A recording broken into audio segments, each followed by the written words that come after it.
Bonjour, c'est Amandine pour être essentiellement bien. Nous voilà sur les vidéos des défis quotidiens. Alors juste avant de visionner la vidéo avec les défis, je vous invite à vous abonner à ma chaîne, activer la petite cloche, commenter, liker et partager cette vidéo. Alors là, c'est la petite vidéo d'introduction avant de vous mettre au défi juste après pour un petit peu vous expliquer tout ça. Alors vraiment, je vous invite à passer à l'action et à mettre en place ces défis quotidiens et vraiment de visualiser toutes les vidéos et de mettre en place, c'est de passer à l'action. Donc je vous dis à tout de suite dans le défi. Bonjour, c'est Amandine du blog Maman Bébé pour la vie. Aujourd'hui on est au jour 6 des défis, alors j'espère que vous me regardez toujours et surtout que vous mettez en application chaque défi quotidiennement. Voilà, si vraiment vous voulez avoir des bénéfices pour ces défis, il faut agir. C'est le passage à l'action qui fera que vous verrez des changements dans votre vie. Si vous faites toujours la même chose, il n'y aura pas de changement au bout. Alors que si quotidiennement vous essayez, non vous faites, pas vous essayez, vous faites tous ces défis, vous allez voir, vous allez vous sentir beaucoup mieux au bout de ces 21 jours. Donc, on continue. Aujourd'hui le jour 6, si on récapitule sur les jours précédents. Donc, on a vu le petit carnet pour poser ses pensées à l'écrit, pour s'alléger l'esprit. Ensuite, on a vu boire de l'eau, s'hydrater tout au long de la journée et surtout dès le matin. Ensuite, on a vu quoi? On a vu la respiration. Non, le sommeil d'abord. On a vu le sommeil. Donc, pareil, hein, on s'améliore tous les jours. Hein. Le but, c'est pas d'être parfait, mais voilà, d'améliorer quotidiennement les petits défis mis bout à bout. Donc, c'était le sommeil.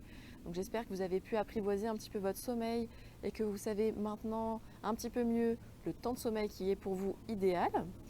Ensuite, on a vu la respiration, donc comment favoriser au mieux la respiration. Et ensuite, on a vu le fait de manger mieux et plus léger. Donc bien sûr, tous les jours, vous essayez d'améliorer votre alimentation en enlevant un aliment industriel et vous y rajoutez plutôt un fruit, un légume ou quelque chose qui sera plus sain pour votre santé. Donc voilà, donc aujourd'hui le jour 6, ce sera sur bouger. Et oui, notre corps a besoin de se mettre en mouvement pour être en pleine santé. Donc ça va être quoi? Donc pourquoi je vous dis que votre corps a besoin? C'est qu'en fait, les muscles, nos os, nos articulations, on est fait, le corps humain est fait, même voilà, tous les êtres vivants, ils sont faits pour bouger.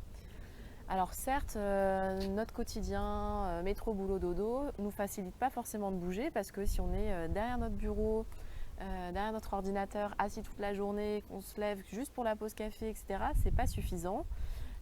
Et quand on rentre du boulot, on est souvent fatigué. Donc pourquoi se mettre en mouvement? Ça va vous permettre de gagner en vitalité, de vous remettre dans une énergie un peu positive et surtout de voir que vous gagnez en énergie.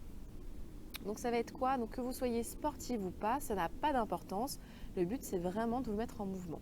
Alors des petites choses tout simples, pareil, on va prendre 5-10 minutes tous les jours. Donc vous trouvez le meilleur moment pour vous.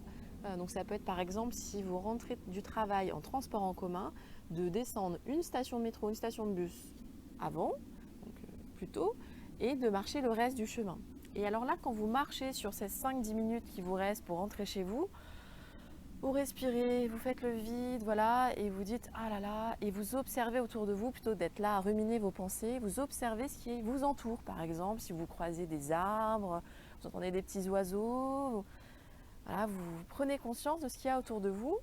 Et en fait, ça, c'est être en pleine conscience. Donc ça, c'est hyper important parce que souvent, on est dans notre routine, métro, boulot, dodo, on ne fait pas attention, on fait des choses machinales, mais en fait, on n'est plus vraiment dans notre corps.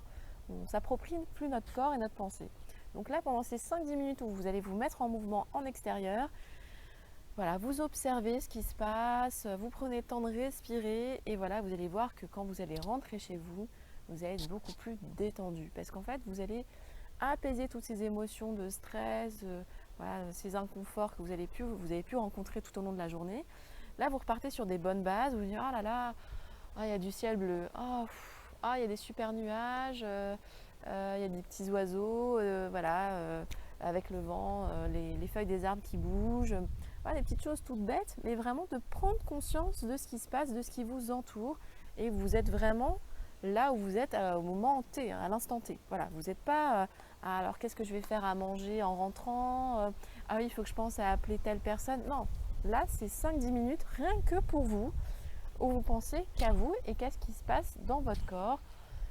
Voilà, et ce qui se passe autour de vous. Ça, c'est primordial, vraiment, avoir un temps rien que pour vous. Donc par contre, s'il pleut ou si les conditions météorologiques ne sont pas exceptionnelles, c'est pas grave, vous avez votre parapluie, mais vous gardez cette motivation de vous dire tous les jours, je prends 5 à 10 minutes pour m'aérer, m'oxygéner et prendre du temps pour moi. Donc si vous êtes par contre en voiture, ça c'est pas grave, vous avez forcément un parc, des jardins, un petit peu de verdure près de chez vous. Alors vous vous dites justement, ça y est, je suis rentrée chez moi, je vais aller chercher le pain à pied par exemple, ou je vais aller chercher le courrier en descendant, donc j'en profite pour faire 1 ou 2 tours du pâté de maison.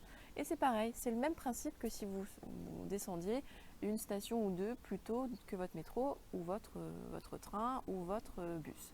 Donc je compte sur vous pour faire tous ces défis tous les jours et de continuer et de surtout vous mettre en mouvement et de bouger. Vous allez voir, ça vous permet de continuer à passer à l'action, de respirer et de voir que tous les jours, tout ça mis bout à bout, vous allez être au top à la fin des 21 jours. Alors je vous fais un bisou et je vous dis à demain. Voilà, c'était le défi du jour. J'espère que ça vous aura été utile.